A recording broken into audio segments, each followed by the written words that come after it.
Ako po si Jude Alvin Alpato, isang waiter po sa NDN Grand Hotel na meron pong maliit na farm dito sa Antay Matanda po.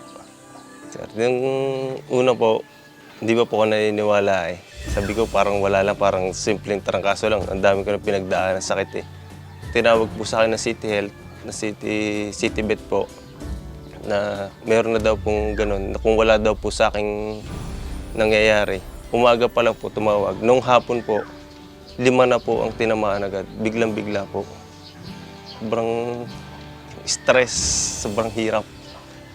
Pinahirap namin ng si tatay po na biyahe, na uwi, na iyak, na pinaghirapan namin talaga pong ubos. Sabi po nila sa akin na yung iba nga na ninegosyo na milyon-milyon na lulugi, nakakabangon. Tayo pa naman kaya na kaunting negosyo. Eh di palakas ng loob, bigay tulong ni tatay, ni inay, na inayos po namin yung kural. Pinabakuran po namin ng mga palit lahat ng bubong. Tulong ng Pigurlac, nagbigay po sila ng, by July po, nagbigay po sila ng 2 inahin na nakatulong po naman sa amin yan. Dati po talagang hindi po ako nag-disinfect. Pero po ngayon, 2 times, 3 times a week pa po na spray po ako, na spray ng Major D. Sa may harap po ng pinagtatrabaho ko, may tindahan po ng pagkain, bili po ako ng Major D. Talaga pong pag nauubos, gusto ko lang po talagang kahit gumastos na, kaysa naman maubos ng biglaan na said agad. At least po ngayon, laking tulong po. Laking tulong ng mga Major D Microban po talaga. Ako si Abilino Moyano, Pantay Matanda, bilang isang barangay treasurer here in Pantay. Siyempre, hanap tayo ng pagkikitaan. Yung pagbababoy ang nakita ko. No? Parang siya ay mas malapit sa puso ko. Biglang dumating yung mga pagkakataong, eto na! Bigla na lang nagbigay ng anunsyo ang City Hall na ililikom lahat yung baboy dahil may mga sakit daw. Siyempre, anong magagawa mo roon? Kasi hindi ka naman veterinaryo para pigilin mo sila dahil sila nakakaalam. Dahil baka naman kung hindi mo papayagan, makasama pa sa mga tao. Boss, ang aking mga kasangga dyan, yung sabi ko nga sa iyo, yung aking unang-unang nagbigay ng hapin, nagbigay ng tulong. Tulad nga niyang Pigurlac.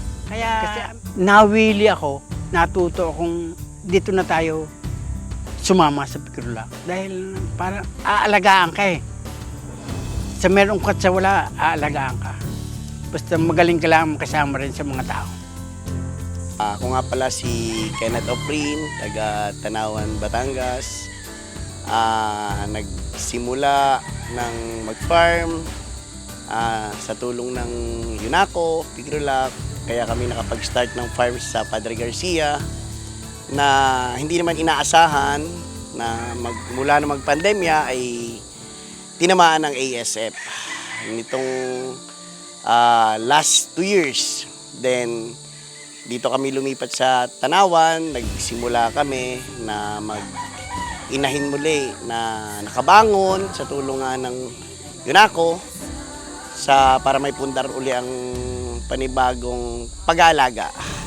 Ang ginagawa dito sa Batangas ay nagbibigay kami ng mga biik sa mga tinamaan ng ASF. Sa tulong na rin ng Pigurlac, ng kumpanya ng UNACO.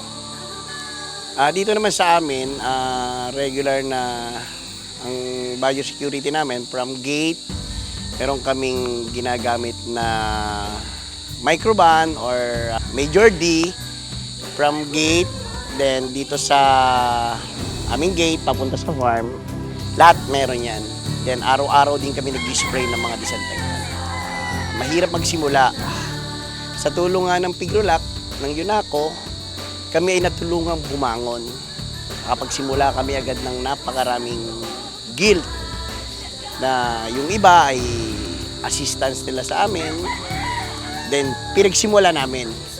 Kaya after ilang months lamang, dumami agad itong aming alaga. Maraming salamat po sa Pigurlac na malaking tulong po na ibigay sa amin na